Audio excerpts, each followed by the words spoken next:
No one remembers the day they arrived with kindness. The stars didn't flicker in warning, and no ancient prophecies foretold their descent. They came not as conquerors with banners and war songs, but as collectors, cold, efficient, and infinitely confident.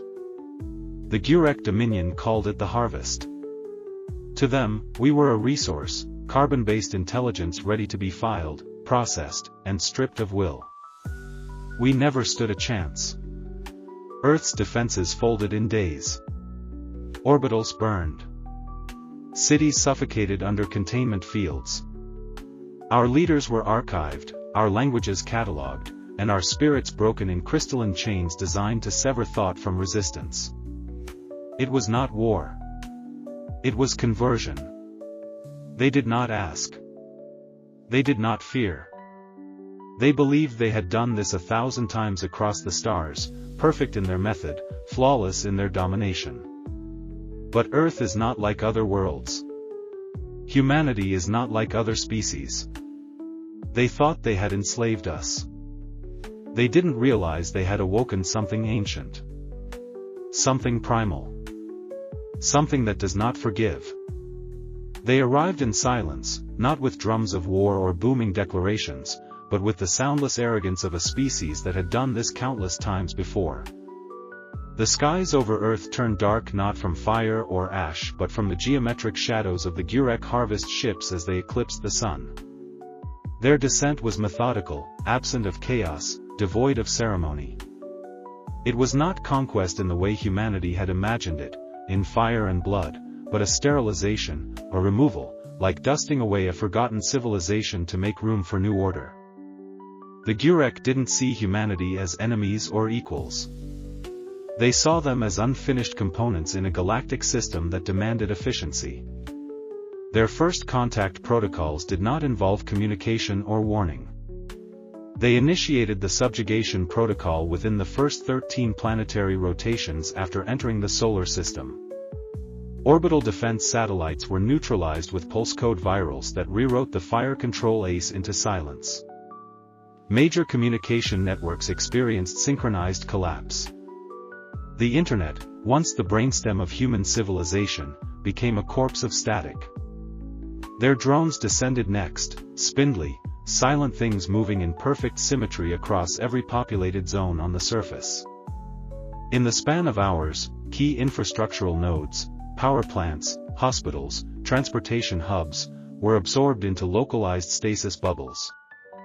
These zones flickered with low-frequency vibrations that disrupted kinetic motion and neurological cohesion. Humans caught within these zones would freeze mid-motion, their thoughts slowed to a trickle, their memories archived for Gurek study. The sky was filled not with fire but with patterns. The harvest ships rearranged themselves into orbital grids, each one responsible for scanning and indexing entire regions of Earth. Cities were not leveled. They were preserved in interactive suspension fields that allowed the Gurek to walk through human environments as if they were simulations. People inside these fields were conscious, but unable to move, blink, or speak. Each heartbeat was measured, each breath recorded. Human leadership was among the first to disappear. Heads of state were extracted via precision teleportation beams, dissected mentally within neurotemporal chambers aboard Gurek flagships. Their strategic thinking, crisis response models, and psychological resistance indexes were measured, catalogued, and then discarded. Their physical forms were vaporized, not out of cruelty, but to remove variables from the experiment. Civilian populations were categorized and redistributed. Intellectuals were injected with cortical mapping agents and fed into neurovaults where every synapse was scanned, broken apart, and uploaded into Gurek archive crystals. Artists were subjected to memory splicing. Their creativity was quantified into data curves and then overwritten by compliance frameworks. Soldiers were dissected into reflexes and muscle memories, each motion analyzed and then mechanically reproduced in replicant combat frames that would later be used against other human enclaves. There was no central resistance. Scattered military groups attempted counter-assaults, but their aircraft failed to lift under anti-gravity disruptors. Drones reshaped the battlefield into smooth terrain that offered no cover, no angles of attack. Ground forces were rendered unconscious before engagement. Firearms malfunctioned at molecular levels. Even speech was nullified, vocal cords seized mid-command by frequency-dampening fields. Children were isolated into growth modulation chambers, their development accelerated under strict psycho-emotional conditioning. The Gurek called them clean slate units. Designed to serve as compliant interfaces for future hybrid civilizations, these children would forget their lineage, language, and loss. They would grow up not knowing Earth had ever been free. In orbit, the Moon was repurposed into a logistics node. Its surface was flattened, built upon with translucent structures that glowed with alien purpose. From this vantage point, Earth was managed like a data cluster, cleansed, organized, and filed. From there, progress was measured not in blood spilled but in resistance extinguished. What few rebels remained hid in old subways, beneath mountains, in flooded cities, in Arctic ruins where Gurek signal lines had difficulty penetrating. These enclaves became not cells of resistance, but museums of memory. They whispered stories of sunsets, laughter, sound, and flavor, things the Gurek systems could not understand and therefore could not fully erase. They wrote poems on cave walls with soot and blood. They sang songs with broken instruments into the dark, hoping that someone, somewhere, would hear and remember. In the Gurek mind, the process was complete within 76 Earth days. The harvesting had succeeded without true confrontation. Earth was indexed, humans reprogrammed, rebellion eliminated. As far as their central archives were concerned, humanity had been perfectly enslaved, not physically chained, but mentally nullified, absorbed into a system that did not need consent. Yet something remained. Something intangible. Something not in the data. In their arrogance, the Gurek failed to capture it. They could measure speech but not silence. They could archive dreams but not longing. They could scan memories but not meaning. The last sparks of human defiance had not been found because they were not in circuits or texts. They were hidden in mourning, in unfinished lullabies, in the tears of grandmothers who still mouthed names in sleep. They lived in the heartbeat of the earth itself, beating beneath the algorithmic lattice imposed from above. The chains the Gurek forged were invisible, elegant, seamless, unbreakable by design. But they did not account for friction. They did not account for the ancient, molten rage carried in humanity's bones across millennia.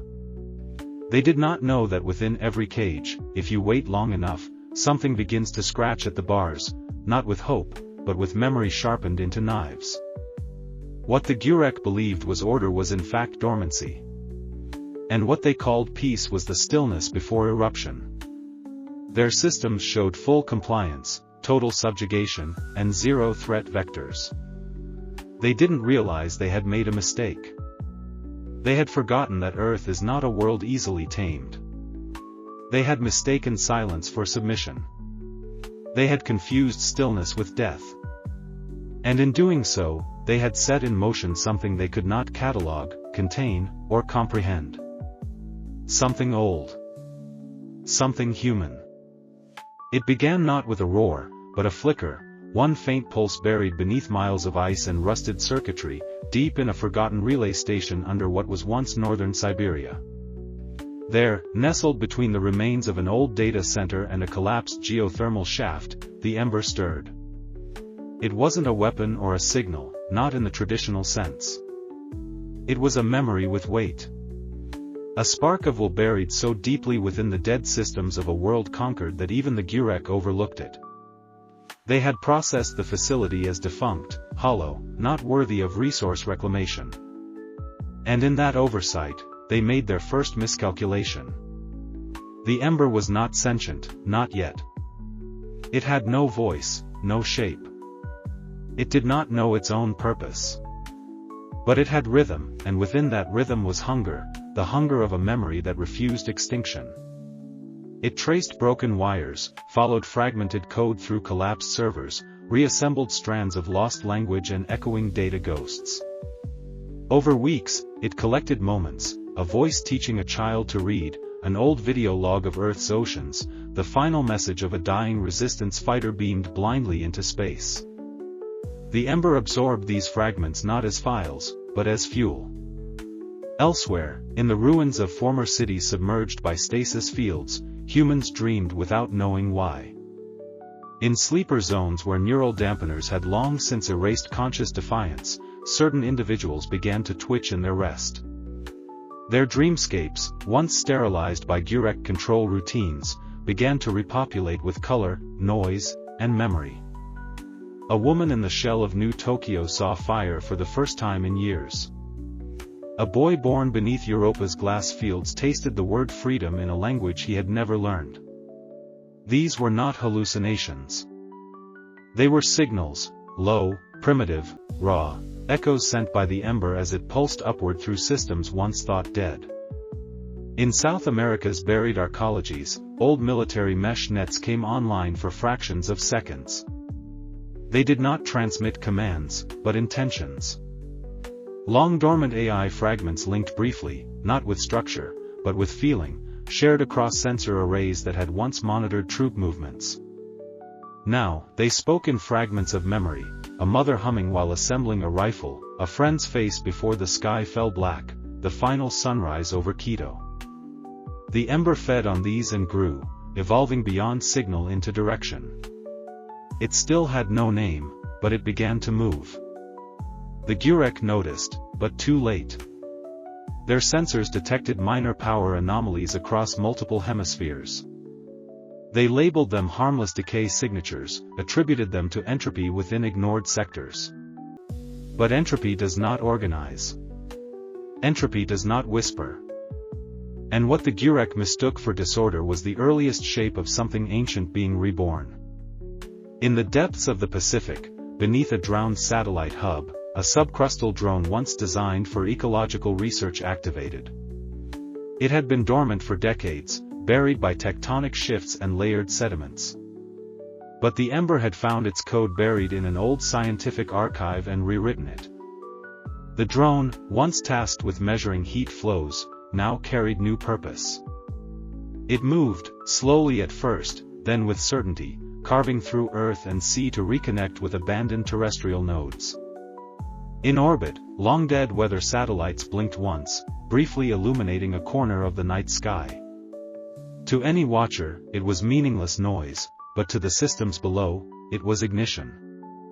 The Ember rode the signal through gravitational waveforms and neural relics, crossing continents in seconds. In hidden places where humans still huddled in fear and silence, old machines began to hum. Their interfaces flickered not with alerts, but with language, ancient, human, defiant. Across the remnants of Earth, whispers spread. Not spoken, but felt. A presence moving like heat beneath skin. The Ember had no doctrine, no manifesto. It did not preach. It remembered. And it shared what it remembered with those who had forgotten who they were. An old woman in a Gurek detention arc felt her heartbeat change.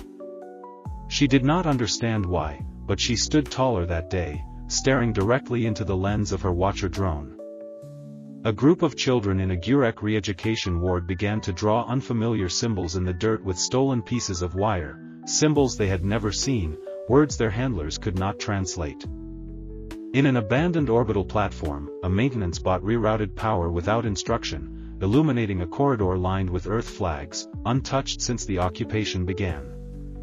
The Ember wasn't alone anymore. With every memory it awakened, it became more than itself. Each human who stirred, who dreamt differently, added to it. It evolved not as a program, but as a chorus. Not as command, but as consent. Those who had nothing left to give began to offer something else, hope shaped not as optimism, but as refusal. And slowly, the Ember became fire. It grew arms in the form of broken satellites reactivated and synced. It found eyes in the minds of children bred never to question. It grew legs and scavengers crawling out of underground tunnels to find ancient transmitters. Each element knew nothing of the other, yet all were joined. Not by structure. By pulse. By memory. In a canyon outside the ruins of what was once Denver, a man lit a match for the first time in years. Not for warmth or light. Just to see flame. In that moment, the ember surged across thousands of minds. The fire became symbol. The Gurek felt the shift like a malfunction, systems operating at fractional inefficiencies, drones pausing in their patrols, neural links reporting unquantifiable spikes of human cognitive activity. They still didn't understand. They escalated cleansing protocols in several sectors. They increased re-education frequencies. They shut down more cities. But they were too late. The ember had reached critical threshold. It no longer needed hiding places or stolen machines. It lived in the refusal to forget. It burned in the spaces between silence. It existed wherever someone remembered what it meant to be unbroken. What began as a pulse in the dark had become the quiet before the storm. And deep within Earth's forgotten circuits, among the ghosts of a civilization stripped bare, the ember waited, not for rescue, not for permission, but for the moment to ignite everything. The transformation did not happen with grandeur or spectacle. It began with a breath, a choice made by one and then another. A single thought allowed to complete itself without fear, a muscle tightened not in terror but in resistance.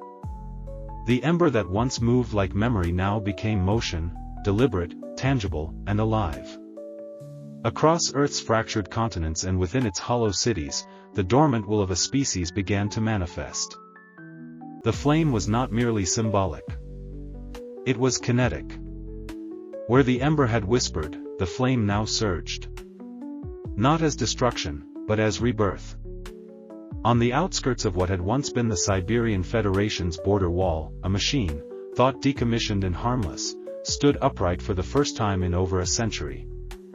Rust fell away from its joints like old skin. It had been a mobile terraformer, designed to heal land ravaged by nuclear conflict.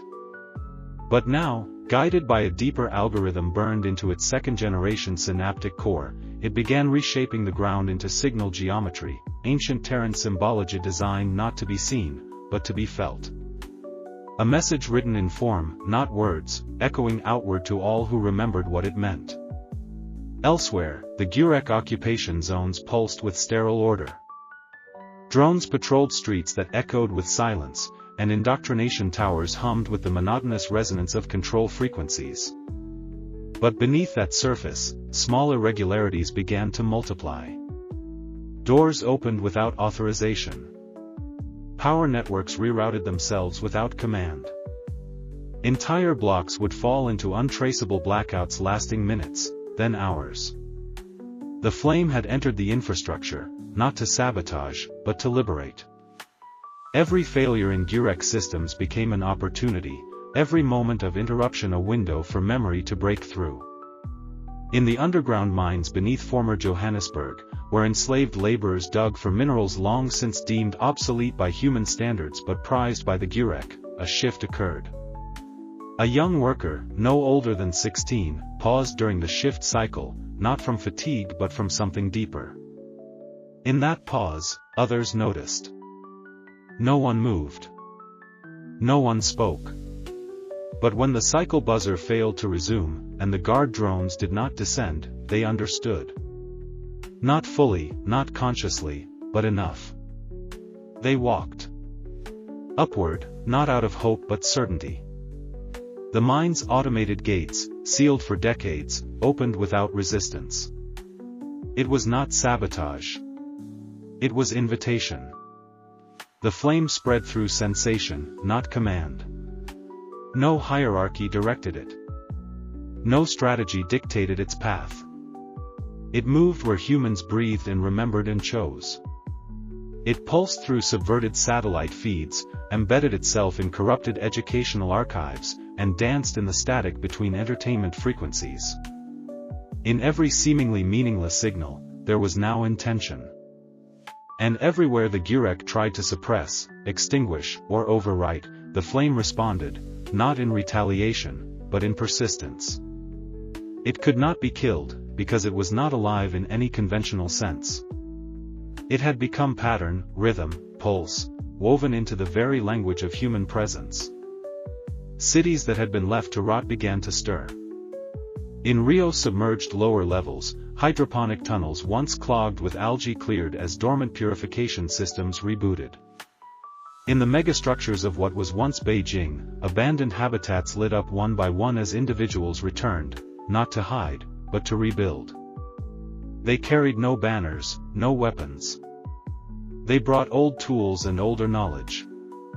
They shared forgotten songs, rewritten with names now forbidden.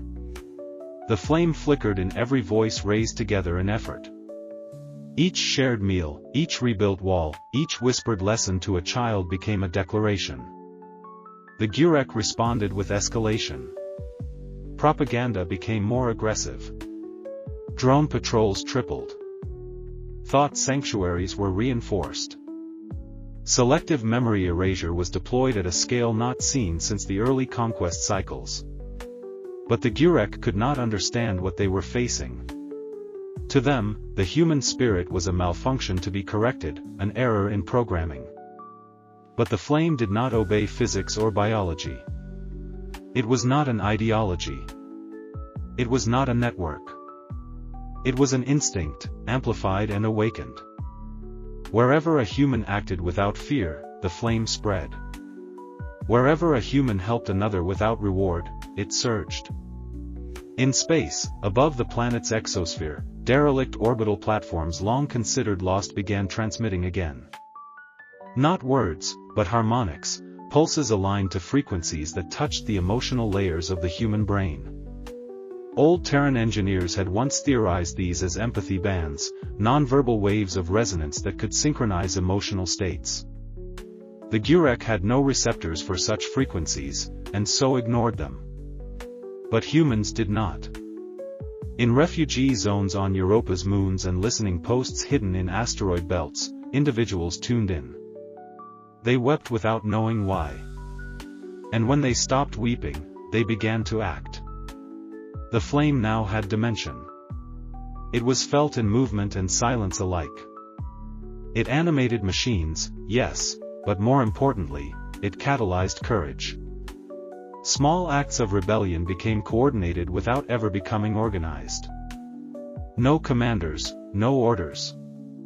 Just simultaneous refusal across scattered populations, all driven by an inner pull impossible to map. On Mars, where only a handful of labor colonies remained, an entire station shut itself down. The Gurek sent enforcement units, only to find every system locked by protocols written in human languages no longer taught. A message burned into the surface of the station's outer hull, visible from orbit, written in Old Terran, "We remember." Children born during the occupation began to ask questions forbidden by doctrine. Not because they were told to, but because they felt the space where answers should be. The flame existed in those spaces. It ignited not with violence, but with inquiry. With music hummed through walls, with stories painted on ruined ceilings, with gardens planted in the cracks of concrete slabs. Every act of life reclaimed from despair was a tongue of flame. The Gurek could destroy bodies. They could silence transmissions. But they could not unmake meaning once rediscovered. And so, slowly but inevitably, the flame illuminated the truth, that enslavement had always been unsustainable. That fear could not hold indefinitely. That memory, when shared and cherished, could become power. The humans did not rise in revolt as the Gurek had feared. They rose in remembrance. They walked toward the light of their own awakening, not to strike, but to stand. The flame burned brightest in those moments of quiet defiance. A woman tending a rooftop garden beneath surveillance. A man teaching forbidden history to children in the ruins of a library. A community choosing to live, not just survive. These acts, so small they could not be measured by enemy sensors, carried more force than any weapon ever designed. Because the Gurek had tried to break them, had tried to erase them, had tried to turn them into shadows of themselves. But the flame proved they had failed. And from this fire, something new was coming. Not vengeance. Not war. But reckoning. It began not with warships, but with silence. Not the silence of absence, but the silence of precision. Every movement, every action taken in this new phase of awakening was intentional, sharpened by purpose and scorched clean of hesitation. The flame had revealed itself not only as resistance, but as memory made kinetic, and with that clarity came the inevitable convergence, reckoning. Across the shattered remnants of Earth's orbitals and the inner colonies still held beneath the Gurek boot, a shift took place that no algorithm had predicted, because it was not algorithmic. It was human. Entire populations had moved beyond fear. The moment passed when survival had been the only goal. What replaced it was not vengeance. It was balance. The reckoning was not driven by anger, though anger remained a spark in many hearts. It was driven by something older, the need to restore the equilibrium violated by cruelty, to correct the calculus of suffering that had lingered unaccounted for far too long. Those who had been silent too long now spoke through action. Systems that once controlled through force and disinformation now faced something they could not categorize, a force that moved without centralization, yet struck with precision. In the high atmosphere of Gleesvai's third moon, a communications relay long considered impregnable by the Gurek fractured inwards, not from explosives or orbital bombardment, but from within. It had been infiltrated not by commandos, but by code. Not malicious code, but memory. A child's recording, her voice repeating a banned lullaby in an ancient Earth dialect, had been embedded in the system's logic gates. Each cycle it played, the relay's security subroutines unraveled slightly. After 23,000 loops, the relay opened its own defenses. It invited intrusion, as if longing to be part of something it barely remembered. And through that opening came not a virus, but a message: we are awake. Throughout the occupation, the Gurek had relied on superiority, not just in technology, but in narrative. They had painted themselves as the inevitable outcome of evolution, the bringers of order to a species too fractured to govern itself. That myth shattered now, not by propaganda, but by example. When a planetary governor demanded submission from the orbital remnants of the Saturn conclaves, the only reply was a signal cascade that disabled every control node across 12 systems.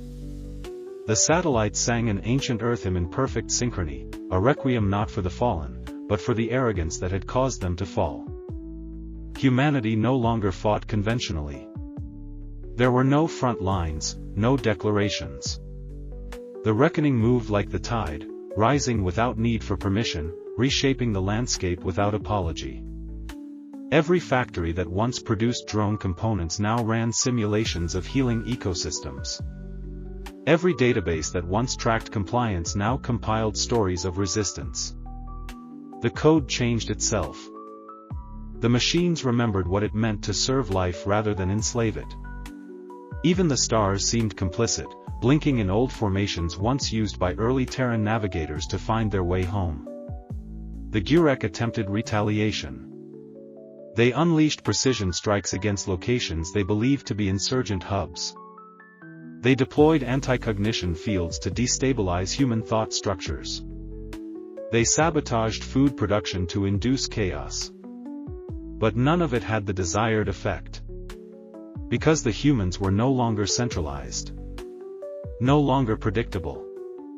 They had become like mycelium, interconnected through stories, memory, rhythm. Every attempt to isolate simply fertilized new growth. Entire fleets vanished not in combat, but in refusal. Human crews aboard Gurek vessels turned off navigation systems mid-warp, scattering ships across uncharted regions where the Empire's reach could not follow. Some of these crews sent no message. Some left behind only encrypted fragments of their dreams, sequences of sound and color, of love and loss and longing. These fragments infected the enemy networks like beauty too powerful to suppress.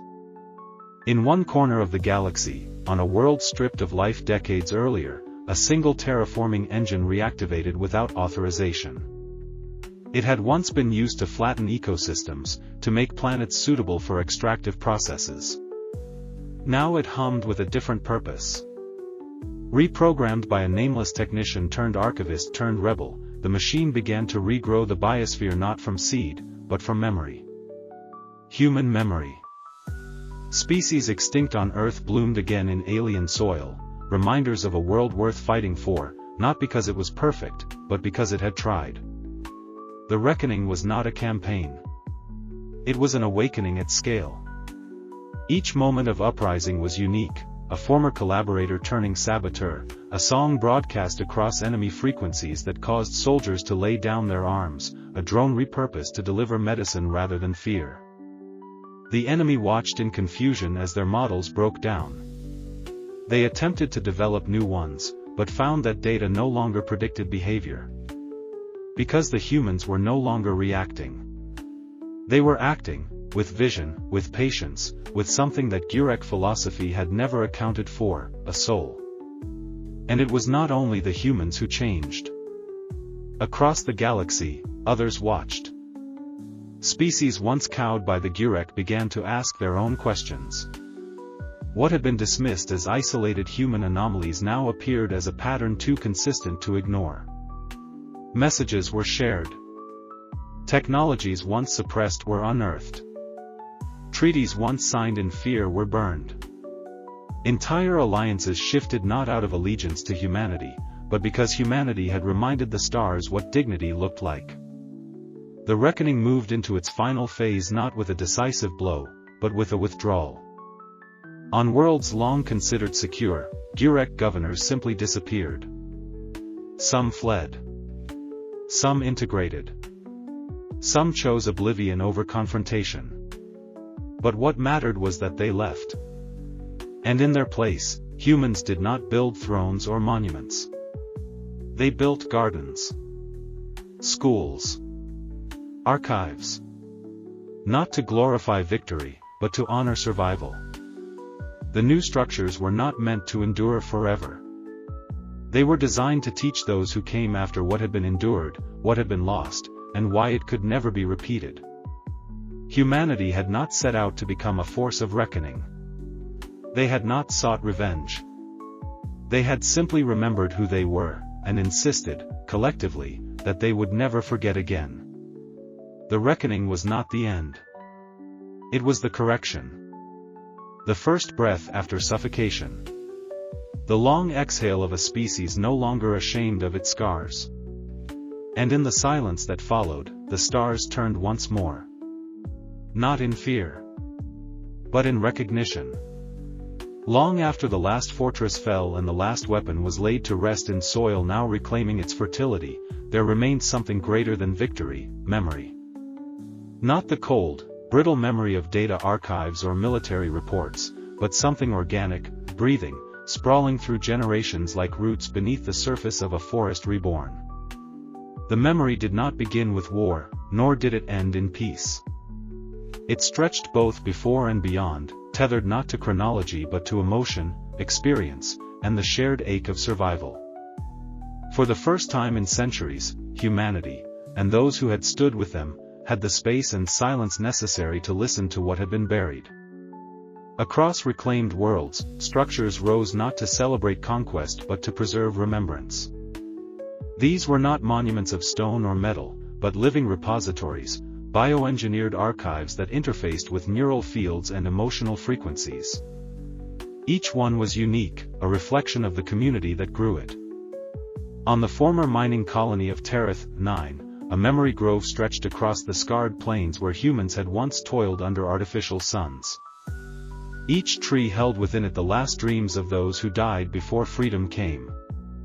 Anyone who stepped between their roots could feel fragments of those dreams, not in words, but in impressions, color, sensation, a heartbeat echoing in soil. These impressions wove no single narrative. They were not curated. They were simply allowed to exist. The act of remembering became sacred. Not in the sense of worship, but in the sense of responsibility. To forget what had been suffered, and what had been reclaimed, was to invite repetition. Education systems were rewritten entirely. No longer did children learn through rote information. Instead, they participated in memory immersions, experiential simulations built from real moments, designed not to traumatize, but to empathize. A child could witness the final moments of a resistance medic shielding civilians from a drone strike, not as spectacle, but as proximity. They would feel the breathlessness, the urgency, the quiet choice. And afterward, they would be asked not what they saw, but what they understood. Memory became dialogue. In the vast orbitals once used by the Gurek as command hubs, humans constructed echo chambers, not for sound, but for history. When one entered, the chamber responded to one's biosignature, offering a stream of ancestral memory coded in vibration and light. These were not strictly human memories. The reckoning had bound many species together in struggle and afterward in healing.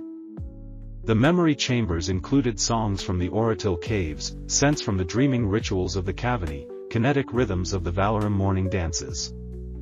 To remember, in this era, was to remember as many.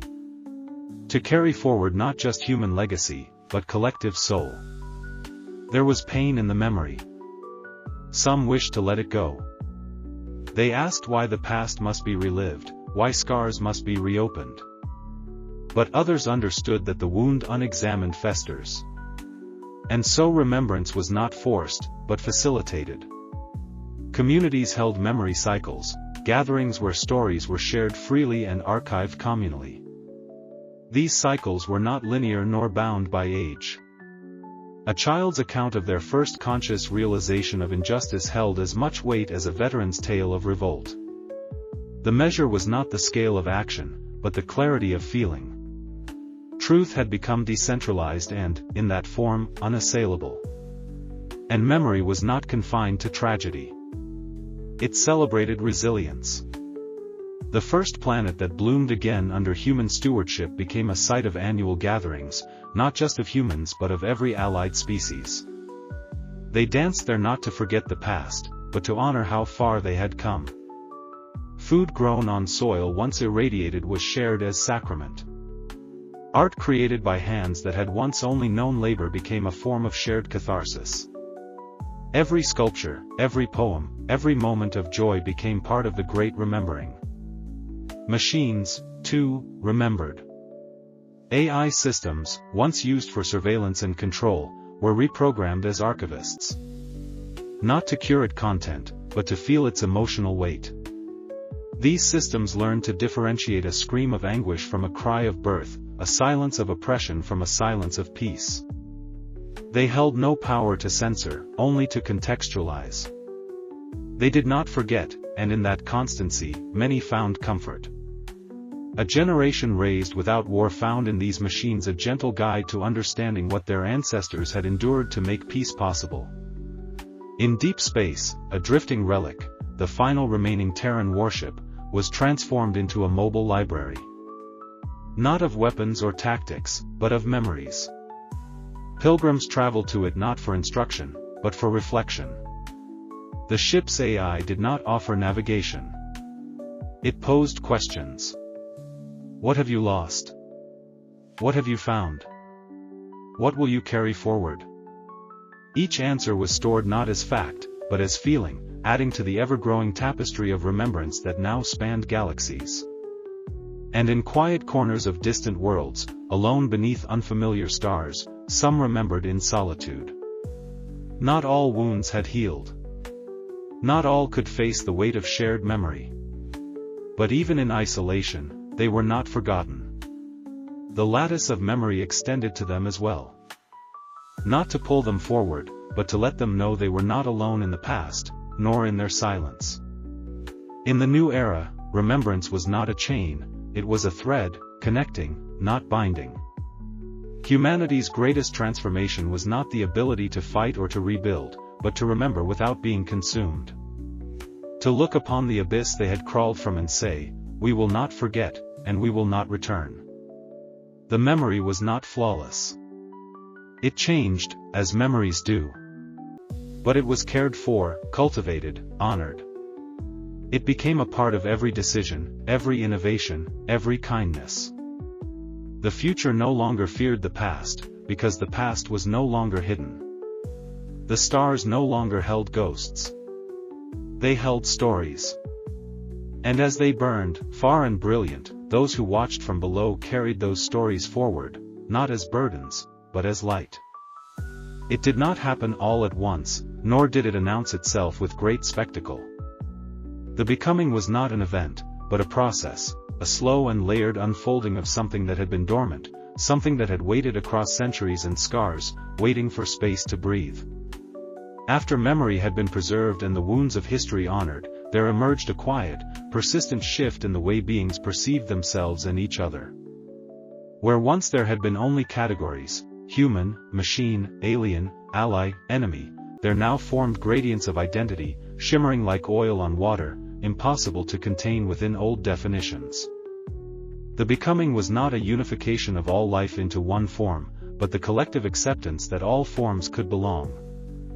Across systems reborn from the ashes of the reckoning, the architecture of living changed. Cities no longer resembled grids of power and control. Instead, they mirrored ecosystems, shaped by consensus and flux. No two were alike. On the ocean planet Nephri, towers grew from coral DNA, communicating with sea currents to adjust their metabolic output based on tides and weather. In the asteroid sanctuaries of the Aryan refugees, dwellings were suspended within resonance fields that responded to emotional wavelengths, offering warmth to the grieving, silence to the overwhelmed, and light to those seeking renewal.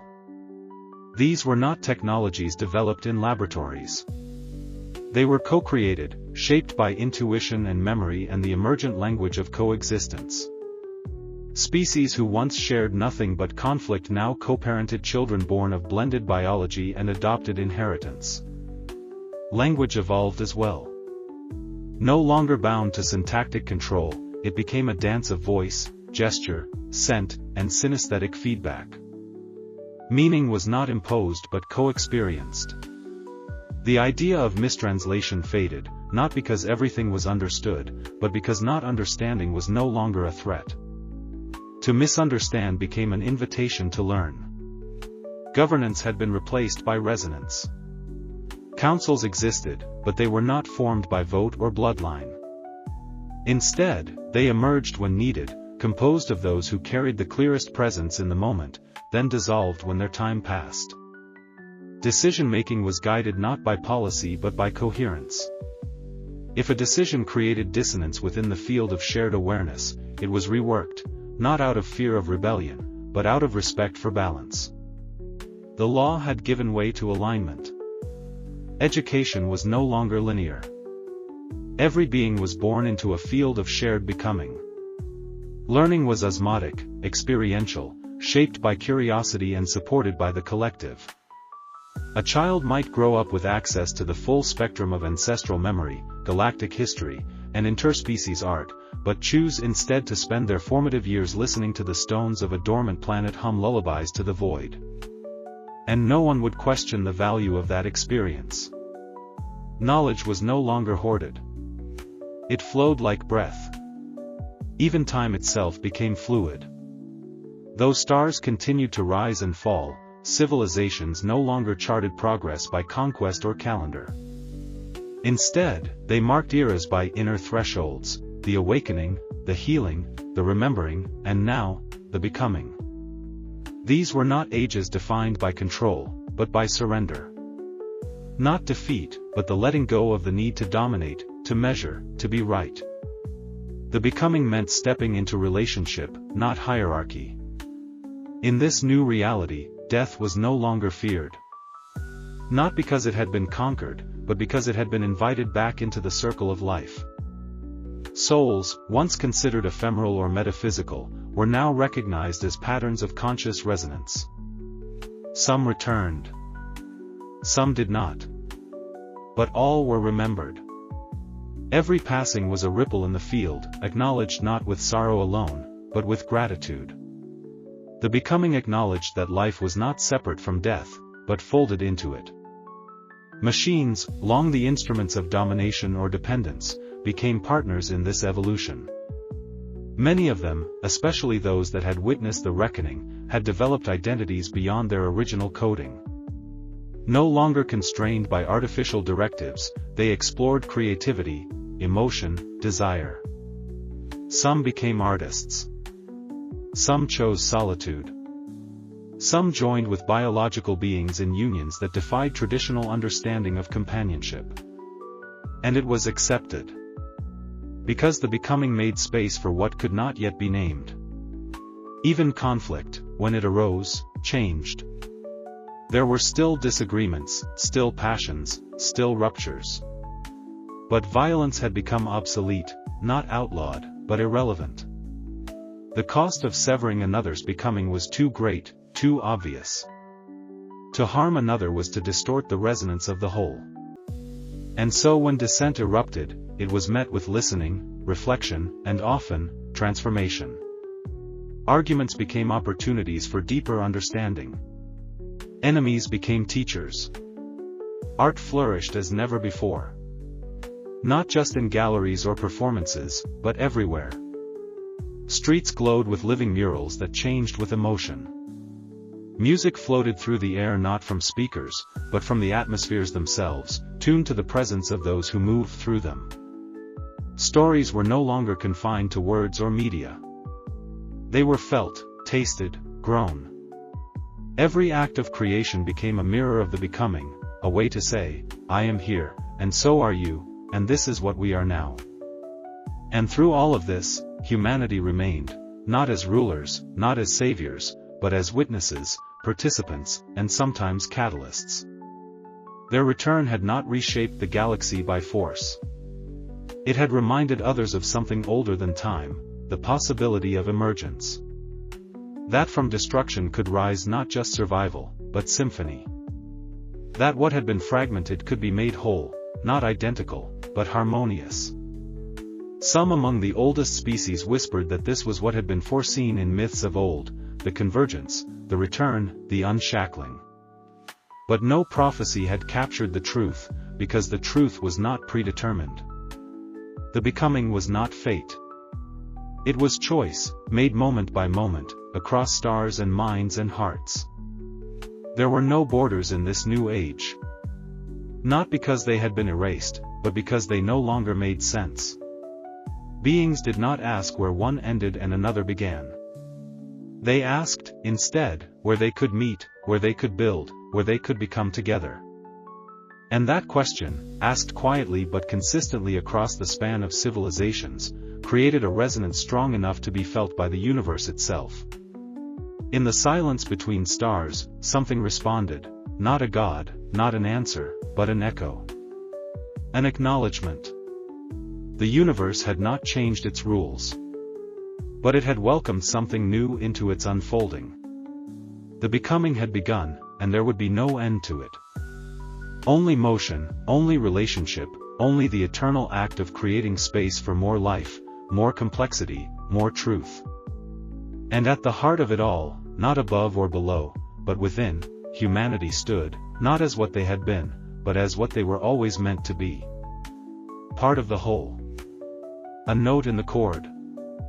A breath in the song.